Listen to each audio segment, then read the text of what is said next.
When I caught you at the station, it was over when you got me in your sights.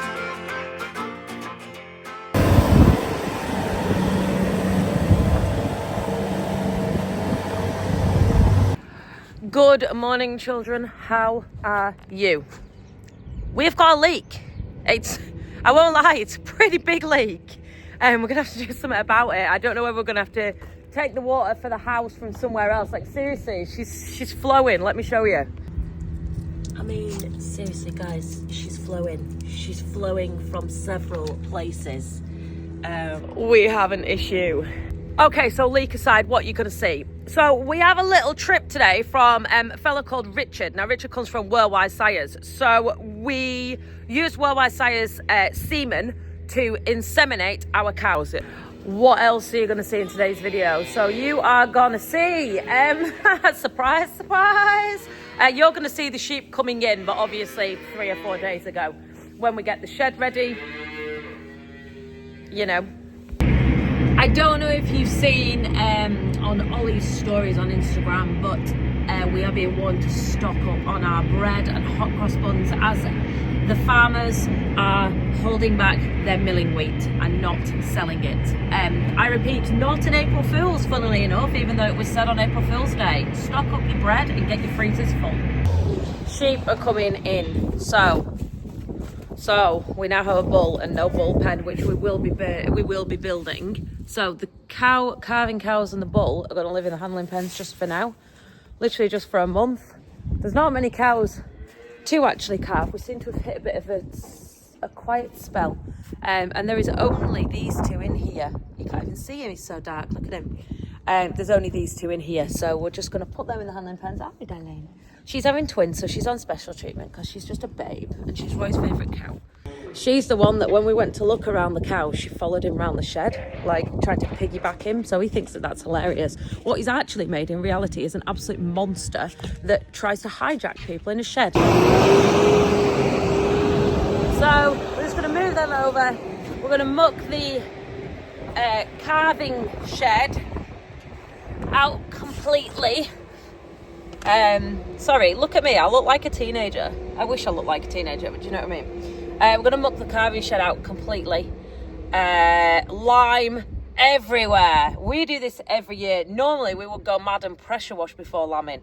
But I wonder if I could. Let me ask Roy and see what he says. He might say, no, we don't have time. They need to come in now. There's no point in doing it. But actually, ideally, I would like to do it.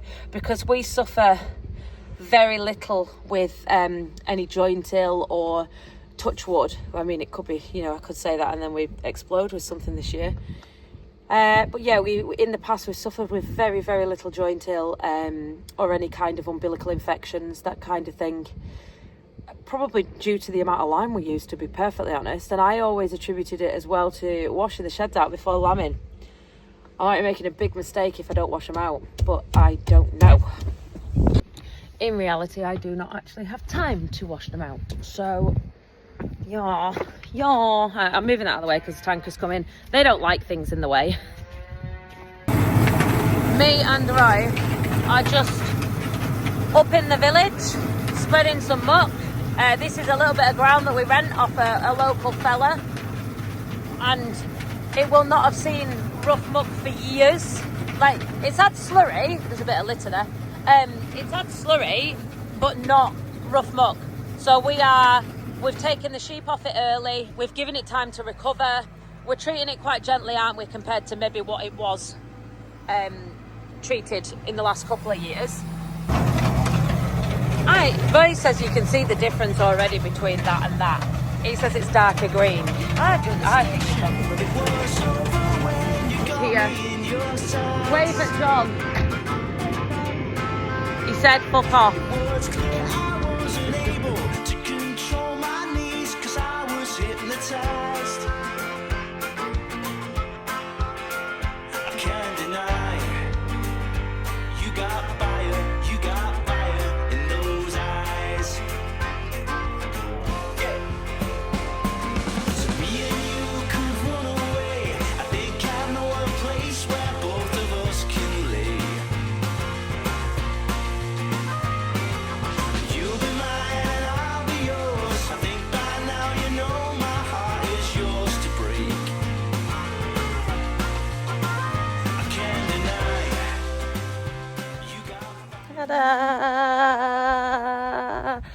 To be fair, the bill won't be as bad as it was the other year, is it? I've just overestimated my strength. I went to pull it like it was a little one.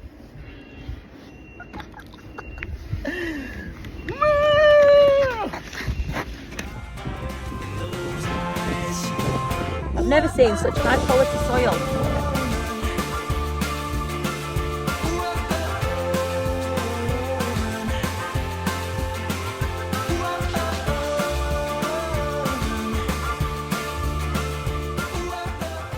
So me and Alan got caught in the rain soil sampling, but Roy has, I've lost my glasses, where have they just gone? Oh, they're there. Roy has, there was not a lot of muck in here because we've only been gone half an hour.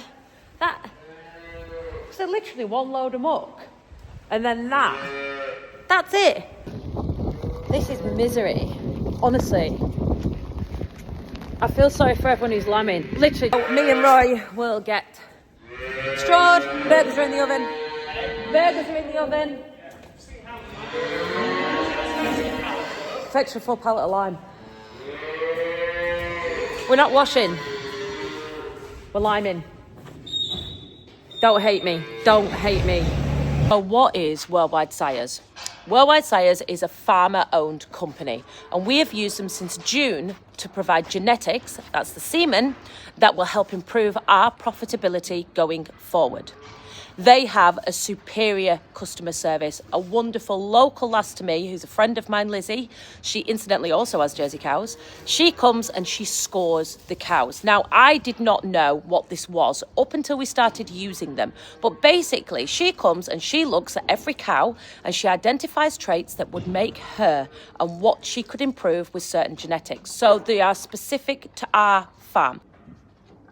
She looks at things like the stature of the cow, the chest width, the leg set, foot angle, the locomotion, which is how they walk, the rump width, the rump angle, because apparently the more this kind of half slopes down, the easier it is for afterbirth to fall out. I mean, who knew? Who knew? They look at udder attachment, udder width and teat length. This is really important for robot. All of these things are to ensure the best possible longevity on any farm. But let me tell you a story about the teeth length and teat positioning. We had a cow arrive with the herd, 906, Mary Brownrigg, named after my grandma. And she had little tiny teats and the robot just kept falling off. If you've watched my videos for a long time, you will have seen us trying to persevere with this. Now, we carried on during this time and she did eventually come right, but it wasn't good for her and it definitely wasn't good for us. And it highlighted to us the impact and the importance of teat positioning and teat size. Now, she's come right eventually, but she has had poor teat health ever since. So with all these traits, it ensures that the Jerseys remain healthy and productive, and the obvious thing, avoiding inbreeding. So aside from being shown the latest catalogue of bulls, I asked Rich to take me in the shed and show me what he thought made a good Jersey cow. What we would class as a typical Worldwide Sires cow, you know, it's got that, she's level over the top, she's got a real good open spring of rib, and well attached to the front, at the high and wide at the right at the rear. But when you watch her walk, she tracks really well. Yeah. Which is what you need. You know, you need that locomotion to be high and be good for the longevity. So that's a great balanced cow, and that's what we're after. When you're looking at her, she's level over her top. Yep. She's got a deep open rib. Sort of like, I'm imagining pear drop shaped. Yeah, Quite. You want a spring of rib, you call it, yeah. So she's open rib, big barreled, got decent chest width, width between her front legs. You know, she's nice set to her legs, she's not curved, she's not straight in her legs. She's got well attached at the front of her udder. Yep. And she's high and wide in the rear udder here. So is there a preference for how big of a bag you want on a cow? Well, you want it functional. You know, you don't want the udder to be, you know, down here. You want, you know, as well attached as you can get it. So you better width here, you know, and a ligament in the middle. I was going to say, you want this line in the middle. You do, but you don't want it too tight because it intends to pull the rear teats too close, and then your robot would right. I see. Yeah. You know, that's a decent rump. You know, you don't want this pin bone here to be high, because obviously you get no natural drainage then after the calves, so then they get, you know, they're more prone to infection and things like that. So so you get a nice level rump like that, and a bit of width at the back, and then that in turn leaves room for the furl bone to be in the right position, so they walk better when they get a mismanaged rump, and then the furl's back and then they don't walk. So correctly. what would you improve on this cow here? This is just a personal lesson. You're all coming along with me. To be honest, I mean, she's a pretty good cow. To be fair, there isn't a lot of things you would change to her. You'd like to add a little bit of chest width to her, possibly, you know. But overall, she's a good cow. You know, she's deep in her rib, and she's got a really high, well attached udder. And what did you say? You want to be able to put your fingers between the ribs? You just know, you want to see a spring of rib and an openness of rib on the cow, so that then you know, depicts the dariness of the cow. So if she's tight ribbed, she's obviously going to be less productive than one that's slightly more open. Yeah. What selection of cows do you have, like a robot selection? Yes. And Yeah. then obviously a conventional selection. Yep. And do you find people like me will pick different traits in cows than people who are milking on a parlour? Slightly. Obviously, it's more imperative for the robot that the teats aren't crossed over the Yes, back, because the robot's definitely. going to struggle to do it, whereas a human will be able to do it. But you know, as herds get larger, you know, you don't want them rear teats touching, because obviously that it's just slowing down the milking process and, Yes, and things like that. So yeah, definitely. you know, you want a space, and realistically it's a mid-scoring trait, so if you can get the rear teats in the middle of the quarters, Yep. that's the natural place for them to be. Yeah.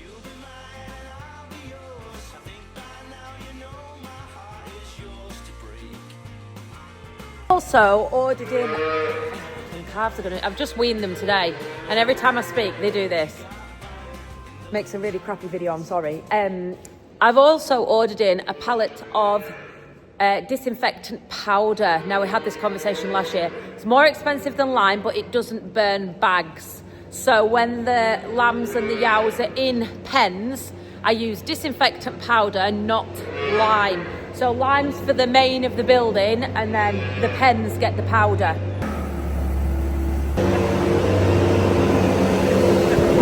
They got them cheap because they're all the crap bags. You've all got gaffer tape on them. Are you trying to say I'm cheap? Oh wow, that's no different to us. What's wrong with that? Oh, there's a disinfectant powder. I'll show you the difference. It's like a lime, but it doesn't burn, and it's slightly pink, and it smells really, really pleasant. I much prefer it. We've been... And then put out. No, because they're tipping it in, it'll put your face. It's horrible. I'll just tip them out, it's fine. Just keep them out. That's disinfectant powder for pens. Got the hand-me-downs. The cast-offs. I mean, I'm okay with this.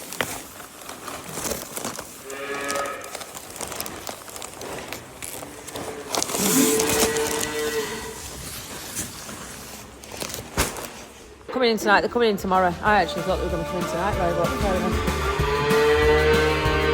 Whatever you fancy.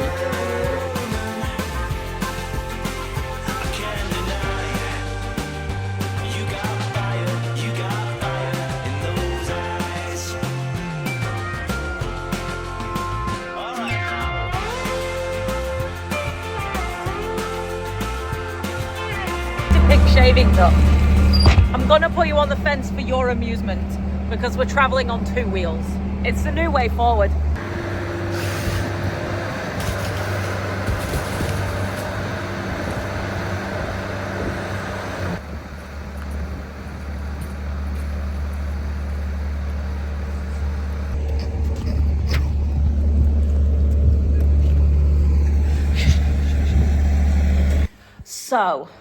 So, we're bringing the sheepers in. I just put fuel in the bike. And then all the gates are set up, all the yards set up. We've done like a little hay rack kind of thingy that I'll show you. Very exciting. It's not really that exciting. That lamb looks well, doesn't it? Look at it, the little belter.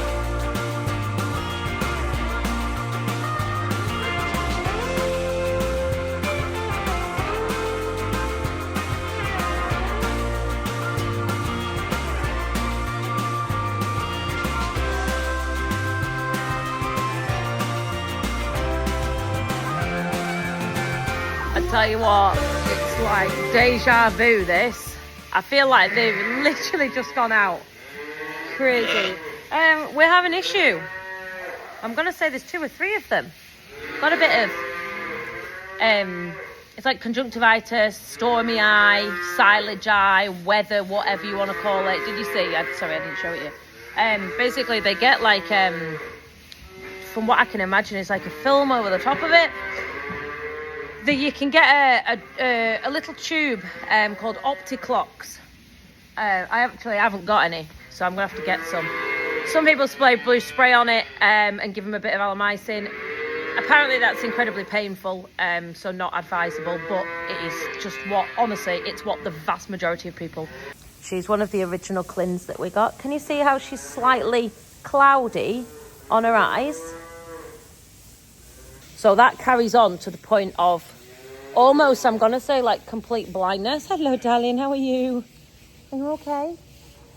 That carries on until they're literally completely blind. Now, I don't know whether this is because I think it's contact. So we've had ring feeders out feeding them and they've all been bashing against each other. There's some worse than others. That one there's just mild. There's one, a black one I just tried to show you. That one's literally completely blind, to be perfectly honest. I tried to catch it in the field. So I'll get some stuff and try and sort that out. There is the escaping steward. I hate that animal, honestly. And that's its mate. Like a Suffolk looking half cross bloody thing. These are my girls. The big fatties that they are. Wait, what are you doing?